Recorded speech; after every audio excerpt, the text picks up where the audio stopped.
Mwana kwetu.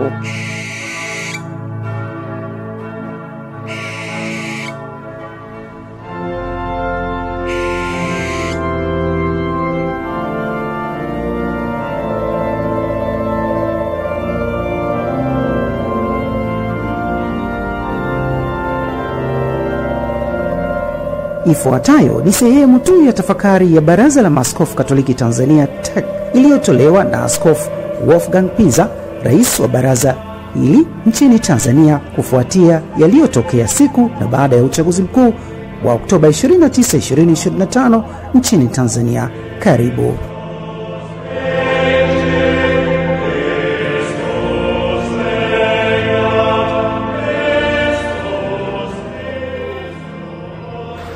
Vifo vilivyotokea vimeonyesha wazi kuwa vyombo vya usalama vimeshindwa kudhibiti maandamano kwa weledi, kwani walitumia silaha za moto.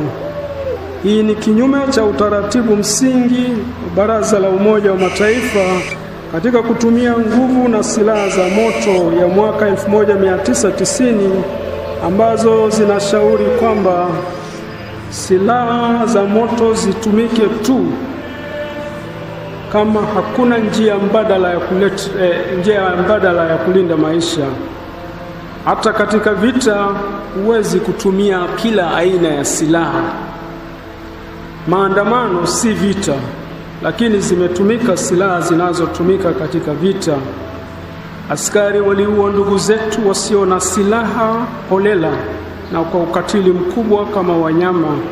Kitu kinachotufanya tujiulize, binadamu mwenye akili timamu anawezaje kufanya vitendo kama hivyo?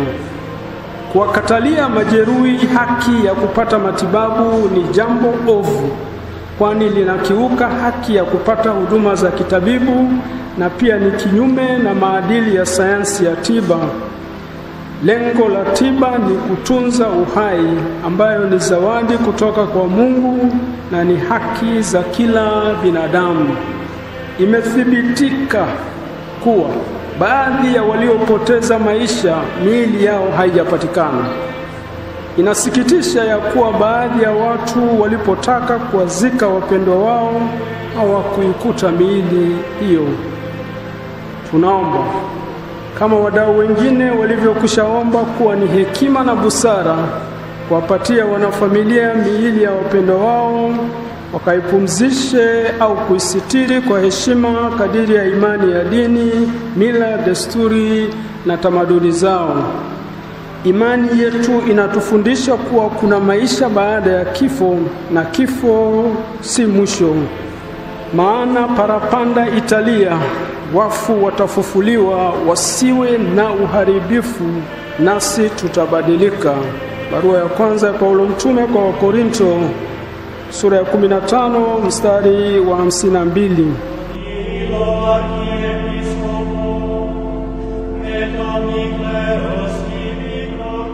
Hii ni sehemu tu ya tafakari ya Baraza la Maaskofu Katoliki Tanzania TEC iliyotolewa na Askofu Wolfgang Pisa, rais wa Baraza la Maaskofu Katoliki nchini Tanzania, kufuatia yaliyotokea siku na baada ya uchaguzi mkuu wa Oktoba 29, 2025. Jina langu ni Adeladius Makwega na kutakia siku njema.